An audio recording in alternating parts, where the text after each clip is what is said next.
Днес се влизаме в тежката категория след това 3-компонентно цвете. Като в това видео ще ви покажа как да си го направите. Започваме с розовата роза, като накрайникът е 101. Ще ви прикача снимки, защото има и алтернативи на него. Започваме като в сета слагаме малко от масления крем и след това отляво надясно, тесния край на накрайника прехлупваме цветето. Обръщаме накрайника отляво надясно и правим листенца. Следващото цвете е невен. Отново действаме със същия накрайник, като аз съм сложила дори два цвята. Връщаме накрайника с тесния ъгъл нагоре. С движение на зигзаг правим линии, като се стараем да са едно до друго.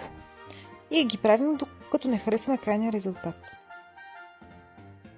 Следващия накрайник е 207, като с него се старая да направя горе-долу еднакъв кръг.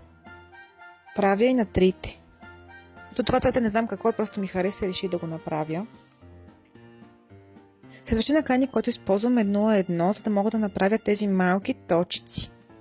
Доста ми беше трудно с снимането, защото се изисква доста прецизност, за да може да се направят. Плюс това кремът беше студен и не искаше да се залепи за долната част.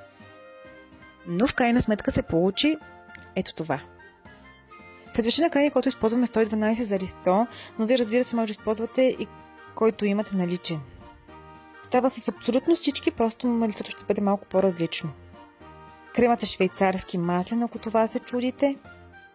Аз бях супер щастлива от резултата и нямах търпение вече да си легна. За съжаление, крайния резултат съм забравила въобще да ви го покажа, но може да го видите като превъртите напред в видеото. Това беше от мен. Чао!